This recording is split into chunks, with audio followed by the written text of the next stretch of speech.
Doobie time. My name is Bill Bryant, and I lead the Science and Technology Directorate at the U.S. Department of Homeland Security. Over the last several months, we've intensified the department's R&D efforts to identify and deliver information that informs our response to COVID-19. S&T is working to identify, develop, deploy the tools and information to support our response to this crisis. As part of our efforts, we're leveraging the unique capabilities of S&T's National Biodefense Analysis and Countermeasures Center to study the biology of the COVID-19 virus. This center is a high biocontainment laboratory located in Frederick, Maryland. It was established in the early 2000s in response to the Amerithrax attacks, and where we study, characterize, analyze, and develop countermeasures for biological threats to the homeland. We work closely with the CDC, FDA, HHS, and also our Department of Defense colleagues and many others.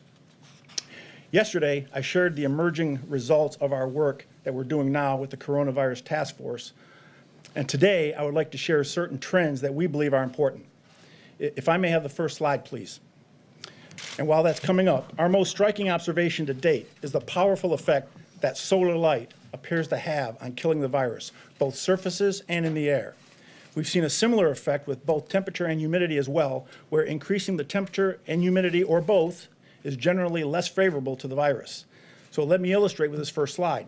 If you look to the right, you'll see that term half-life with a bunch of time stamps on there. First, let me tell you what a half-life is. We don't measure the virus as far as how long will it live on a surface. We have to measure the decay of the virus in terms of its half-life, because we don't know certain elements. We don't know how much a person expectorates when he spits, right? When he sneezes, whatever the case may be, we don't know how much virus is in there. So that has a bearing on how long the virus is going to be alive and active. So we measure it in half-life, because half-life doesn't change. So if you look at an 18-hour half-life, what you're basically saying is that every 18 hours, the life of the virus is cut in half. So if you start with 1,000 particles of the virus, in 18 hours you're down to 500, in 18 hours after that you're down to 250, and so on and so forth. That's important as I explain the rest of the chart. If you look at the first three lines, when you see the word surface, we're talking about non-porous surfaces, door handles, stainless steel. And if you look at as the temperature increases and as the humidity increases, with no sun involved, you can see how drastically the half-life goes down on that virus. So the virus is dying at a much more rapid pace just from exposure to higher temperatures and just from exposure to humidity. If you look at the fourth line, you inject the sunlight into that, you inject UV rays into that, the same effects on line 2 at 70 to 75 degrees with 80% humidity on the surface, and look at line 4, but now you inject the sun, the half-life goes from 6 hours to 2 minutes. That's how much of an impact UV rays has on the virus. The last two lines are aerosols. What does it do in the air? We have a very unique capability. I was discussing this with the president prior to coming out. He wanted me to convey it to you on how we do this. I believe we're the only lab in the country that has this capability. But if you can imagine a Home Depot bucket, a 5-gallon Home Depot bucket, we're able to take a particle, and this was developed and designed by our folks at the NBAC.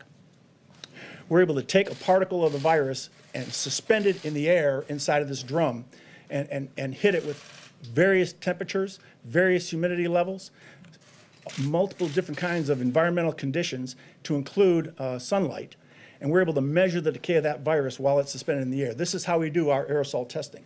We work with Johns Hopkins Applied Physics Lab, and we actually developed a larger drum to do actually more testing, and it's 4 times the size of that. So this is the capability that we bring to this effort. So in summary, within the conditions we've tested to date, the virus in droplets of saliva survives best in indoors and dry conditions. The virus does not survive as well in droplets of saliva, and that's important because a lot of testing being done is not necessarily being done, number 1, with the COVID-19 virus, and number 2, in saliva or respiratory fluids. And thirdly, the virus dies the quickest in the presence of direct sunlight under these conditions. And when you look at that chart, look at the aerosol as you breathe it. You put it in a room, 70 to 75 degrees, 20% humidity, low humidity. The half-life is about an hour. But you get outside and it cuts down to a minute and a half. Very significant difference when it gets hit with UV rays. Mr. President, while there are many unknown links in the COVID-19 transmission chain, we believe these trends can support practical decision-making to lower the risks associated with the virus. If I could have my next slide.